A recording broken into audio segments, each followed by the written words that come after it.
Hi mga ka-proud, magandang umaga po sa inyong lahat, no. Nandito na po tayo sa pagba-vlog, no. Kaya mga ka-proud, sa tingin niyo po mainit, no. Maya-maya po malakas namang ulan dito sa aming lugar, no. Siyempre naman, wala naman tayo akong magawa sa buhay. Wala mo ko yung trabaho ngayon.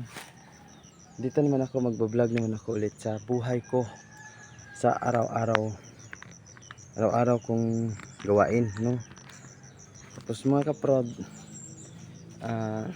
siyempre, no, araw-araw natin gawain sa araw-araw kong trabaho dito sa aming lugar, sa lugar namin sa Mindanao, no. Malinaw kasi ngayon dito kasi sumikat na pong araw. Mainit naman ngayon, mainit naman din, no. Siyempre mamaya-maya naman malakas naman din tong ulan. Tapos wala man jud ta magawa, no? Wala man akong trabaho ngayon, is biyernes pa yung trabaho ko, no? Siyempre trabaho tayo labor, no? Tapos ngayon meron akong gagawin kasi at ako ipakita sa inyo yung baboy ko. Tapos atong ilagay natin sa malamig ng lugar, no? Ato siyang ibalhin, no?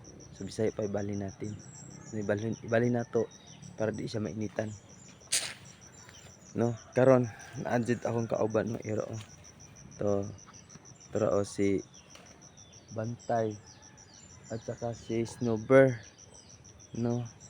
Si Snowber kanaman jud ang akong iro. Kung saan ako nandun sila, no. Sama sa juwa nga, nasaan kayo lang hana. Kung para sa juwa din, mas maganda pa yung aso, hindi ka iiwanan. Kung juwa mo, iiwanan ka, di ba? Ganun talaga ang buhay. Mas maganda pa wala kang boyfriend o girlfriend kasi kahit saan ka mundo pwede ka pupunta, di ba? Kagaya ko, wala akong juwa. Sino may juwa dyan? Shout out ko sa inyo, no. Ito ang buhay ko, simple lang kasi mahirap ako, isang kabus ako, no.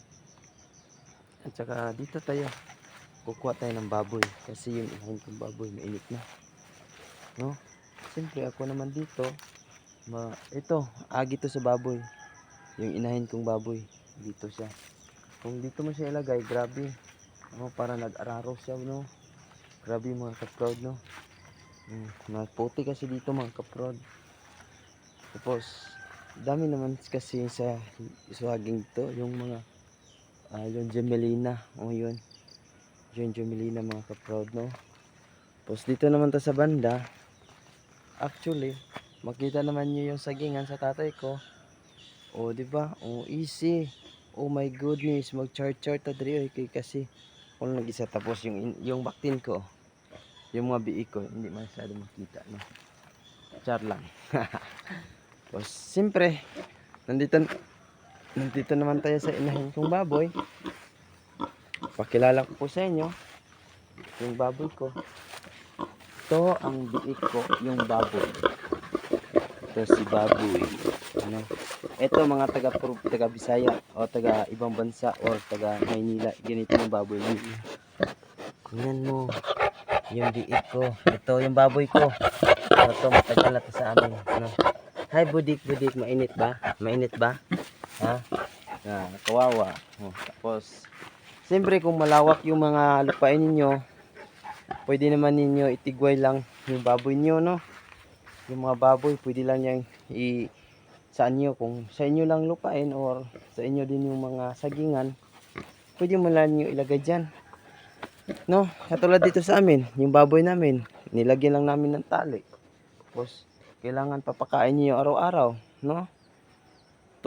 Sa isang araw 2 beses lang, umaga, utang, hapon, yun lang. Kung marami kayong pera, pwede sa 3 times hindi kayo kumakapakain ng baboy. Pero sa akin na wala naman ako masyadong pera, 2 times a day lang, no. Sa isang araw, 2 beses lang pakain kasi kung wala kang pera. Kung madami kayong pera, pwede araw-arawin niyo papakain ng baboy, you know? Ganon, ganon. Ganon talaga ang buhay. Ako naman mga ka-proud, mahilig naman ako mag-alaga ng baboy. Tapos baboy, ibon, tsaka isda. Pwede naman sa akin yun. Kasi wala akong masyadong magawa sa buhay.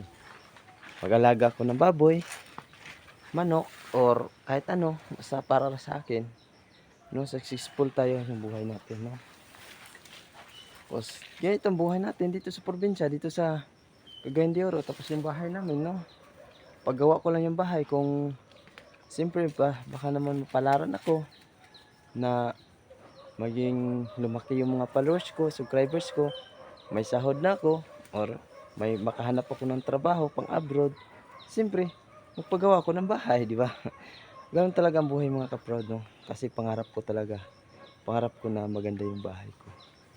Yun kasi, siyempre, sabi nga nila, yung is buhay is weather lang. Char lang! Pero mga ka-proud, ito lang. Mag-ano ako sa baboy. Ito natin ilagay. Dik-dik, dali na dik-dik. Dalin tabalin. Dito tayo dito. Para malamig dito. Dito nga.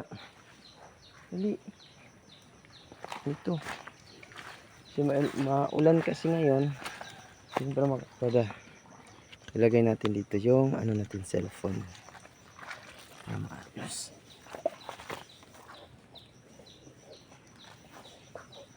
Sa putik lang tumatupro doon. Magpuna siya sa puna. Sa putik lang yun. Ganyan ang bago natin. Maglubog. Sabay saya maglubog. No? Diba? Tingnan mo yung baboy namin. Tingnan mo, diba? Yan. Dito tayo. Ayan na. Yun. Diba? Ganon. Ganyan talaga. Dyan sa putik yan. No? Oh, sa putik niya. No? Tapos, yung anak niya mga ka-proud, ito naman yung anak niya mga ka-proud. Kita ko sa inyo. Yan. Nakita ba niyo? Yan. Yung anak niya. Pangalawa na yan. O pangatlo na yan ang anak niya. Tapos yung pangalawa yun, buntis na yan. Yung biik ko, buntis na yan. Yung nakaraan buwan yung binablog ko. Ayan, buntis na yan. Tapos yan, mga anak niya. Kapatid niya yung malalaki. Yun. Tapos yung anak niya. Oh. Yung anak niya yung, yun, anak niya. Yan ang anak niya. Tapos yan. Di ba? Ano lang yan mga kaprod. Kung magtanong kayo kung ilang buwan pa yan. Ano pa yan? Isang buwan pa. Pero baka nagtataka kayo bakit ganyan kalaki siya. Kasi yung baboy ko, hindi ko ginagamitan ng mga inject, yung mga katulad sa mga chemicals para lumaki. Kung ilang buwan, pwede mo siyang ihawin o pwede mo siyang ibinta. Hindi ko ginagamitan yan kasi sa tatay ko ayaw niya gumagamit ng mga ganyan ng chemicals kasi siyempre naman kakainin mo natin pero makakasira sa atin yun. Nawala sa akin yan. Hindi ko ginagamitan yan kasi yung pinakain ko lang yan mga feeds, grower or early win o soup o mga yung saging na nilata ko, yung mga kuryoso, mga lutsya, mga ganun tulad dito oh. Ito ang pinakain ko, nilataan ko yan, no? Para yung baboy natin na hindi tayo gumagamit, hindi katulad sa mga ibang mga malaking pigiri, gumagamit sila ng mga chemicals, inject. Sa akin lang pakain lang. Mo yan ganyan sa kalaki. Siyempre naman na siyempre ganun talaga kung madami kang kung madami kang baboy. Yung iba gumagamit ng inject. Sa amin naman hindi ko ginagamitan kasi ayaw ko, no? Kasi regular, yung natural yung pagkain niya. Feeds talaga. Yun lang siguro mga ka-proud o maraming salamat po sa inyong lahat na sana susuportahan ninyo ako, ipapalo o huwag po niyo makakalimutan sa pagtuklok ng doorbell para alert kayo sa aking mga YouTube channel, sa aking pag-vlog, no? Huwag niyo kalimutan sa pagtuklok sa doorbell o subscribe lang kayo o comment, share lang ang aking video para update kayo sa aking YouTube channel, no? yun lang, shout out ko sa inyo, taga ibang bansa, no. Ma'am, salamat po sa taga India. Salamat po sa pag-follow niyo sa akin. Lahat-lahat po sa mga solid supporter ko, sa aking mga followers, sa aking subscribers, o comment at share. Maraming salamat po. Suportahan niyo po ako o ipapalo po, i-share niyo po ninyo ang aking mga video para po alert kayo. Yun lang. Dagan salamat at God bless.